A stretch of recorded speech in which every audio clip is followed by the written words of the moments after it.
বিসমিল্লাহির রহমানির রহিম।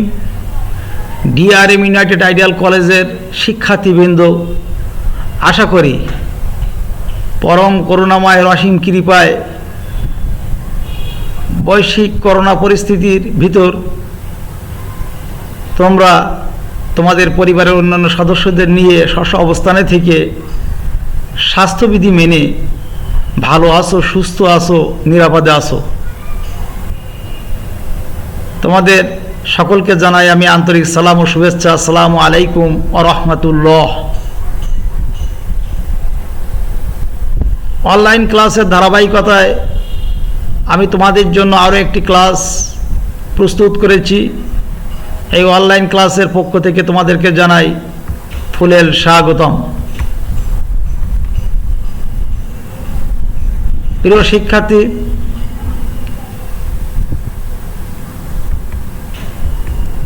আমি এস.এম. সালাউদ্দিন, উপাধ্যক্ষ, DRM United ideal college, Raghurampur, Ratanpur, Kaliganj, Satkhira. আমরা একটি ছবি দেখতে পাচ্ছি, গণপ্রজাতন্ত্রী বাংলাদেশের সংবিধান। অতএব আজকে আমি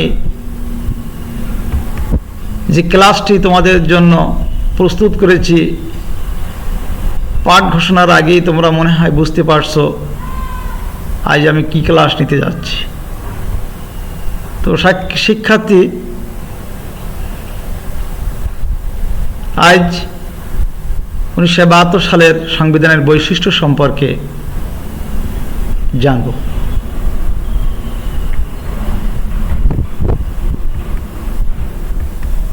পত্র শিরোনাম: পৌরনীতি ও সুশাসন, দ্বিতীয় পত্র, দ্বাদশ শ্রেণী, চতুর্থ অধ্যায়, বাংলাদেশের সংবিধান।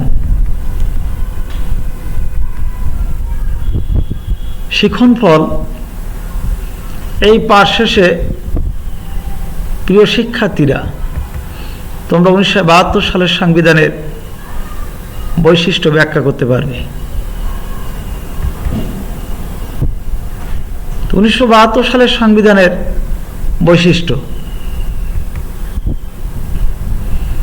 এক সাগর রক্তের বিনিময়ে অর্জিত হয় স্বাধীন সার্বভৌম বাংলাদেশ রাষ্ট্র। এই জন্য 30 লক্ষ শহীদের আত্মদান ও 2 লক্ষ মা বোনের সম্ভ্রম বিসর্জন দিতে হয়। 1972 সালের 10ই এপ্রিল অনুষ্ঠিত গণপরিষদের প্রথম অধিবেশনে ডক্টর কামাল হোসেনকে প্রধান করে 34 সদস্য বিশিষ্ট খসড়া সংবিধান প্রণয়ন কমিটি গঠন করা হয়। এ কমিটি বিভিন্ন বৈঠকে মিলিত হয়ে 12 অক্টোবর গণপরিষদে খসড়া সংবিধান বিল উত্থাপন করে, যা গণপরিষদে বিস্তারিত আলোচনা শেষে 1972 সালের 4 নভেম্বর গৃহীত হয় এবং 16 ডিসেম্বর কার্যকর হয়। প্রিয় শিক্ষার্থী, 1972 সালের সংবিধানের বৈশিষ্ট্য সম্পর্কে আমরা এখন জানব।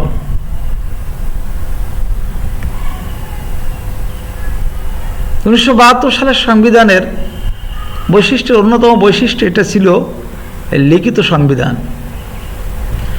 বাংলাদেশ সংবিধান লিখিত। এর পৃষ্ঠা, বাংলাদেশ সংবিধানের মোট 82টা পৃষ্ঠা আছে। অনুচ্ছেদ: এই সংবিধানে 153টি অনুচ্ছেদ আছে। ভাগ: বাংলাদেশ সংবিধানে 11টি ভাগে বিভক্ত। প্রস্তাবনা: এই সংবিধানে একটি প্রস্তাবনা আছে। তফসিল: বাংলাদেশ সংবিধানে 4টি তফসিল আছে। প্রিয় শিক্ষার্থী, বাংলাদেশ সংবিধানের অন্যতম বৈশিষ্ট্য হচ্ছে দুষ্পরিবর্তনীয় সংবিধান। বাংলাদেশ সংবিধান দুষ্পরিবর্তনীয় সংবিধান। সংবিধানের কোনো ধারা বা অংশবিশেষ পরিবর্তন করতে হলে সংসদের মোট সদস্যের 2/3 ভোট প্রয়োজন হয়। প্রিয় শিক্ষার্থী, রাষ্ট্র পরিচালনার মূলনীতি। 1972 সালের সংবিধানের অন্যতম বৈশিষ্ট্য হল এতে রাষ্ট্র পরিচালনার মূলনীতিসমূহ সুস্পষ্টভাবে লিপিবদ্ধ করা হয়েছে। সংবিধানের দ্বিতীয় ভাগটি এজন্য প্রণীত। জাতীয়তাবাদ, গণতন্ত্র, সমাজতন্ত্র ও ধর্ম নিরপেক্ষতাকে রাষ্ট্রীয় মূলনীতি হিসেবে ঘোষণা করা হয়েছে। সরকার এই আদর্শগুলো বাস্তবায়নের চেষ্টা চালিয়ে যাবে, তবে এগুলো আদালত কর্তৃক বলবৎযোগ্য নয়।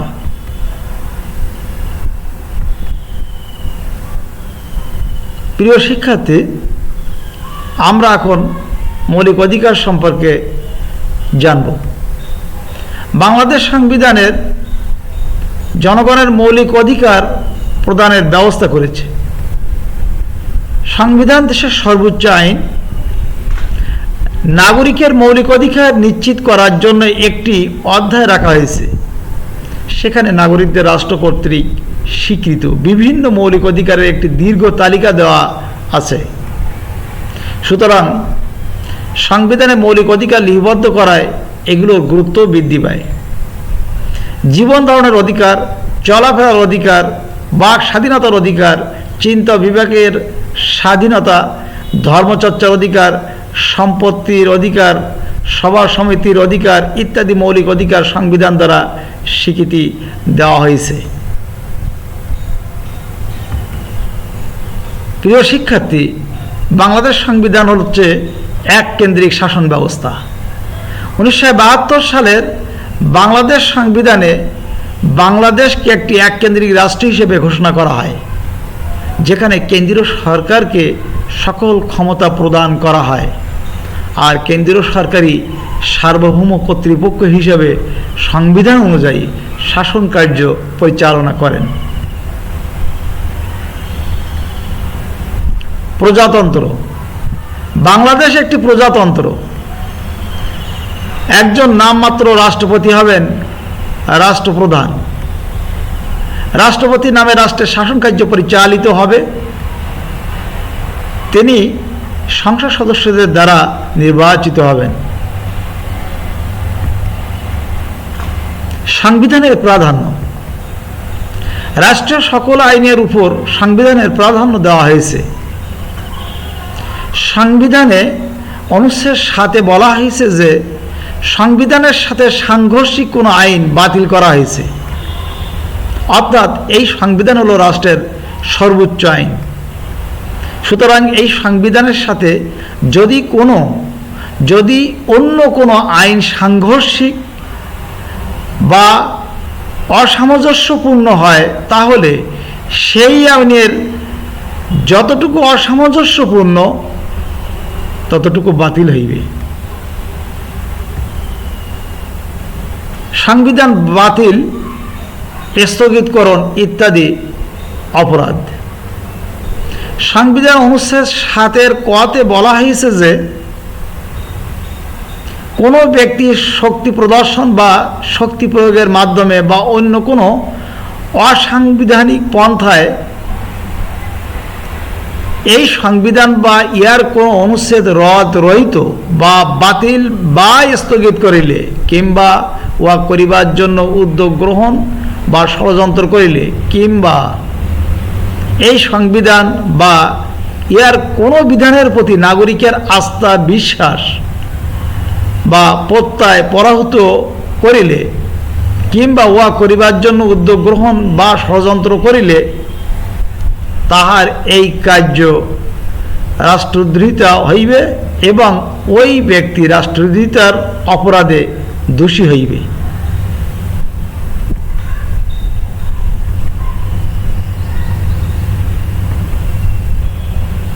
সংবিধানের অনুচ্ছেদ 7 কতে বলা হয়েছে যে কোনো ব্যক্তি এক দফায় বর্ণিত কোনো কার্য করিতে সহযোগিতা বা উস্কানি প্রদান করিলে কিংবা কার্য অনুমোদন মার্জনা সমর্থন বা অনুসমর্থন করিলে তার এইরূপ কার্য একই অপরাধ হইবে। 3 এই অনুচ্ছেদে বর্ণিত অপরাধে দোষী ব্যক্তি প্রচলিত আইনে অন্যান্য অপরাধের জন্য নির্ধারিত দণ্ডের মধ্যে সর্বোচ্চ দণ্ডে দণ্ডিত হইবেন। সংবিধানের মৌলিক বিধানাবলী সংশোধন অযোগ্য। সংবিধানের অনুচ্ছেদ 7 কতে বলা হয়েছে যে সংবিধানের 142 অনুচ্ছেদে যা কিছুই থাকুক না কেন, সংবিধানের প্রস্তাবনা প্রথম ভাগের সকল অনুচ্ছেদ, দ্বিতীয় ভাগের সকল অনুচ্ছেদ, নবম ক ভাগে বর্ণিত অনুচ্ছেদ সমূহের বিধানাবলী সাপেক্ষে তৃতীয় ভাগের সকল অনুচ্ছেদ এবং একাদশ ভাগের 150 অনুচ্ছেদ সহ সংবিধানের অন্যান্য মৌলিক কাঠামো সংক্রান্ত অনুচ্ছেদ সমূহের বিধানাবলী সংযোজন, পরিবর্তন, প্রতিস্থাপন, রহিতকরণ কিংবা অন্য কোনো পন্থায় সংশোধন অযোগ্য হইবে।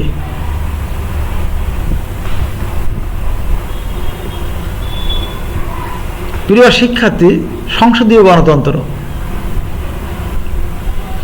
1972 সালের সংবিধানে সংসদীয় সরকার পদ্ধতি প্রবর্তন করা হয়। প্রধানমন্ত্রীর নেতৃত্বাধীন মন্ত্রী পরিষদ হইবে শাসন কার্য পরিচালনার মূল চালিকা শক্তি। এর মাধ্যমে জাতীয় সংসদকে সার্বভৌম ক্ষমতা প্রদান করা হয় এবং মন্ত্রিসভার সদস্যগণ একক ও যৌথভাবে জাতীয় সংসদের নিকট দায়ী থাকেন। প্রধানমন্ত্রীর নিয়োগ ছাড়া অন্যান্য ক্ষেত্রে রাষ্ট্রপ্রধান প্রধানমন্ত্রীর পরামর্শ মতো কাজ করতেন।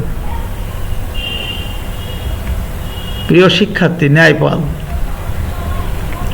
বাংলাদেশ সংবিধানে ন্যায়পালের বিধান রাখা হয়। সংসদ আইনের মাধ্যমে ন্যায়পাল সৃষ্টি করবে এবং ন্যায়পাল সুপ্রিম কোর্টের বিচারকের মতো ক্ষমতার অধিকারী হবেন। সরকারের যে কোনো কর্তৃপক্ষের বিরুদ্ধে আনিত অভিযোগ শোনা, দণ্ড প্রদান এবং ন্যায়পালের কাছে জবাবদিহি করতে যে কেউ বাধ্য থাকবেন। সর্বজনীন ভোটাধিকার। বাংলাদেশের সংবিধানের প্রাপ্তবয়স্ক নাগরিকের সর্বজনীন ভোটাধিকার প্রদান করা হয়। জাতি, ধর্ম, বর্ণ, লিঙ্গ নির্বিশেষে 18 বছর বয়স্ক যে কোনো নাগরিককে ভোটাধিকার প্রয়োগের জন্য ভোটাধিকার দেওয়া হয়। প্রিয় শিক্ষার্থী, মালিকানার নীতি। বাংলাদেশ সংবিধানে মালিকানার নীতি স্বীকৃত হয়েছে। সংবিধানে 3 ধরনের মালিকানার কথা বলা হয়েছে, যথা রাষ্ট্রীয়, সমবায় ও ব্যক্তিগত মালিকানা। তবে সমবায় ও ব্যক্তিগত মালিকানা রাষ্ট্রীয় নিয়ন্ত্রণাধীনে ভোগ করতে হবে। প্রিয় শিক্ষার্থী, জনগণের সার্বভৌমত্ব। সংবিধানে বলা হয়েছে যে জনগণই সকল রাষ্ট্রীয় ক্ষমতার উৎস। জনগণ প্রত্যক্ষভাবে বা প্রতিনিধি নির্বাচনের মাধ্যমে পরোক্ষভাবে রাষ্ট্রীয় ক্ষমতা পরিচালনা করবে। প্রিয় শিক্ষার্থী, বাংলাদেশ সংবিধানের অন্যতম বৈশিষ্ট্য হল এককক্ষ বিশিষ্ট আইনসভা। সংবিধানে দেশের জন্য এককক্ষ বিশিষ্ট আইনসভা উল্লেখ আছে, যার নাম জাতীয় সংসদ, হাউস অব দ্য নেশন। জাতীয় সংসদের স্থায়ী কার্যালয় রাজধানী ঢাকায়। এর সদস্য সংখ্যা 300 জন এবং 15 জন সংরক্ষিত মহিলা সদস্য সহ সর্বমোট 315 জন। 2011 সালে সংবিধানের পঞ্চদশ সংশোধনীর মাধ্যমে সংরক্ষিত মহিলা আসন 50টিতে উন্নীত করা হয়েছে। সংসদের মেয়াদ 5 বছর। প্রিয় শিক্ষার্থী, অর্থনৈতিক ও সামাজিক ন্যায় বিচার। বাংলাদেশের সংবিধানে সমাজতন্ত্র প্রতিষ্ঠার কথা বলা হলেও শ্রী সংগ্রাম বা বিপ্লবের কথা স্বীকার করা হয়নি।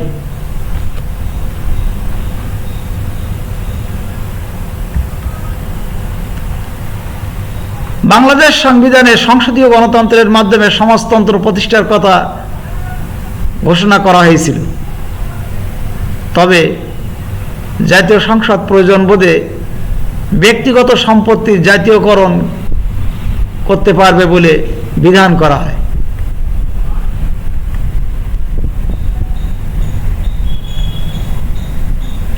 দলীয় শৃঙ্খলা রক্ষা।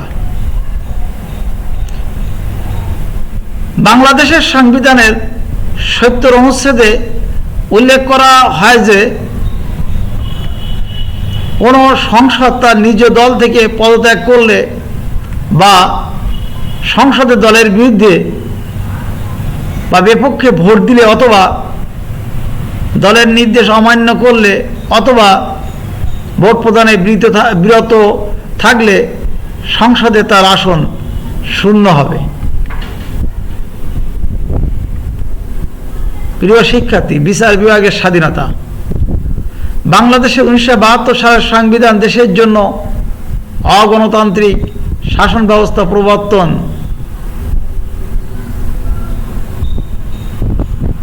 বাংলাদেশে 1972 সালের সংবিধান দেশের জন্য গণতান্ত্রিক শাসন ব্যবস্থা প্রবর্তন পূর্বক একে সুদৃঢ়করণের লক্ষ্যে স্বাধীন নিরপেক্ষ বিচার বিভাগের ব্যবস্থা রেখেছে। একটি স্বাধীন বিচার বিভাগ গণতন্ত্রের রক্ষা কবচ বা অতন্ত্র প্রহরী স্বরূপ। অন্যদিকে স্বাধীন বিচার বিভাগ নাগরিক অধিকারের অভিভাবক। প্রশাসনিক ট্রাইব্যুনাল। 1972 সালের সংবিধানের অন্যতম বৈশিষ্ট্য হল প্রশাসনিক ট্রাইব্যুনাল গঠনের ব্যবস্থা করা হয়। প্রশাসন বিষয়ক বিশেষ ধরনের মামলাসমূহের নিষ্পত্তি করা সাধারণ আদালতগুলোর পক্ষে অনেক সময় সম্ভব হয় না। তাই এক্ষেত্রে প্রশাসন বিষয়ক মামলা নিষ্পত্তির জন্য বিশেষ ধরনের অস্থায়ী আদালত গঠন করা হয়, যা প্রশাসনিক ট্রাইব্যুনাল নামে পরিচিত। অর্থাৎ প্রচলিত বিচার ব্যবস্থার বাইরে গঠিত বিশেষ বিচার ব্যবস্থাকে প্রশাসনিক ট্রাইব্যুনাল বলে। প্রশাসনিক ট্রাইব্যুনাল সাধারণ বিচার ব্যবস্থা থেকে আলাদা। সরকারি কর্মকর্তা ও রাষ্ট্রায়ত্ত প্রতিষ্ঠান সমূহের কর্মকর্তাদের নিয়োগ, পদোন্নতি, বদলি, বরখাস্ত, দণ্ড, কর্মের মেয়াদ ইত্যাদি বিষয়ের সুরাহা এর এখতিয়ারভুক্ত। প্রিয় শিক্ষার্থী, রাষ্ট্রভাষা। সংবিধানে বলা হয় যে প্রজাতন্ত্রের রাষ্ট্রভাষা হলো বাংলা। জাতীয় সঙ্গীত, জাতীয় পতাকা ও প্রতীক। বাংলাদেশ সংবিধানের অনুচ্ছেদ 4-এ বলা হয়েছে যে জাতীয় সঙ্গীত কবিগুরু রবীন্দ্রনাথ ঠাকুরের আমার সোনার বাংলা কবিতার 10টি চরণ জাতীয় সঙ্গীত হিসেবে নির্ধারিত হয়েছে। জাতীয় পতাকা। প্রজাতন্ত্রের জাতীয় পতাকা হইতেছে সবুজ ক্ষেত্রের উপরে স্থাপিত রক্তবর্ণের একটি ভরাট বৃত্ত। জাতীয় প্রতীক।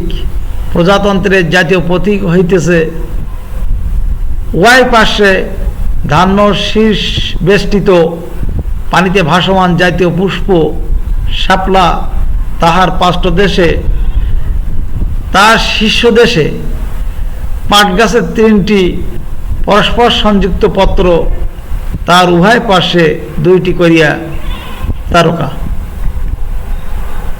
উপরোক্ত দফাসমূহ সাপেক্ষে জাতীয় সঙ্গীত, জাতীয় পতাকা ও প্রতীক সম্পর্কিত বিধানাবলী আইনের দ্বারা নির্ধারিত হবে।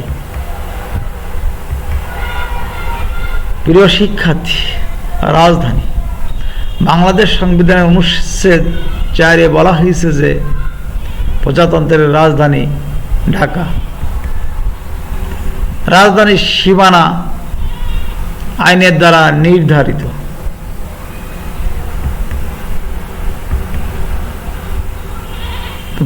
প্রিয় শিক্ষার্থী, আমরা আজ সংবিধানের বৈশিষ্ট্য নিয়ে আলোচনা করছি। এখন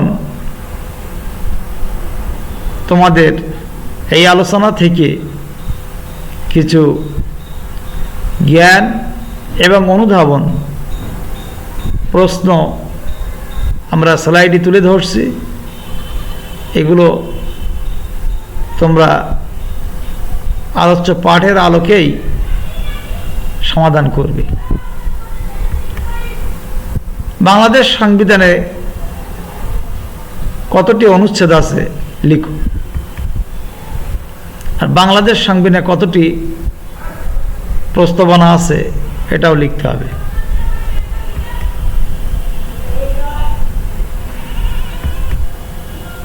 প্রিয় শিক্ষার্থী, আজ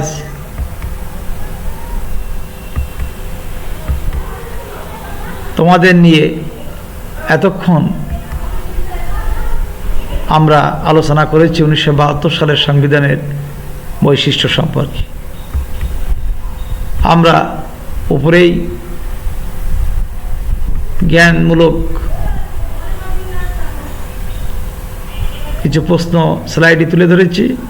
এবার আমরা কিছু অনুধাবনমূলক প্রশ্ন স্লাইডে উপস্থাপন করে তোমাদেরকে মূল্যায়ন করতে চাই।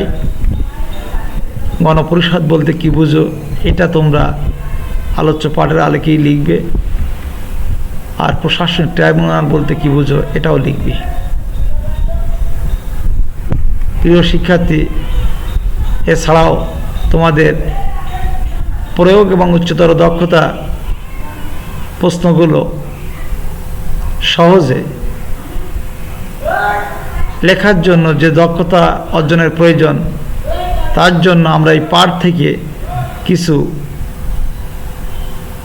প্রশ্ন আমরা স্লাইডে উপস্থাপন করছি।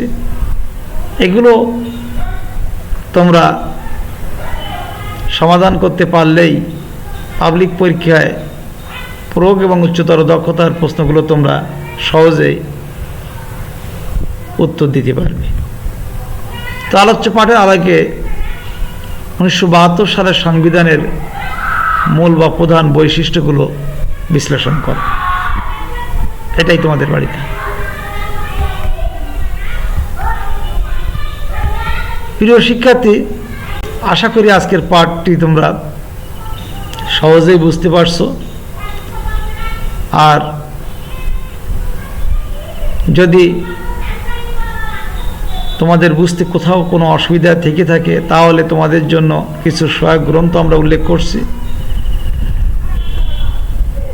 এই গ্রন্থগুলো তোমরা সহযোগিতা নিতে পারো। তো গ্রন্থগুলো হয়তো তোমরা সব একসাথে জোগাড় করতে পারবে না, সেই হিসাবে স্বাস্থ্যবিধি মেনে আমাদের কলেজ লাইব্রেরি থেকে এই বইগুলো সংগ্রহ করে তোমরা আলোচ্য পাঠটাকে সহজ করে বোঝার জন্য সহযোগিতা নিতে পারো। প্রিয় শিক্ষার্থী,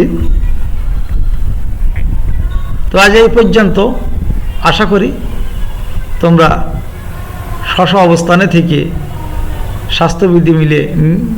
স্বাস্থ্যবিধি মেনে সুস্থভাবে আগামী মার্চের 30 তারিখে ক্লাসে ফিরবে এই প্রত্যাশা রেখে তোমাদের সকলকে ধন্যবাদ জানিয়ে আজকের ক্লাস এখানেই শেষ করছি। আল্লাহ হাফিজ।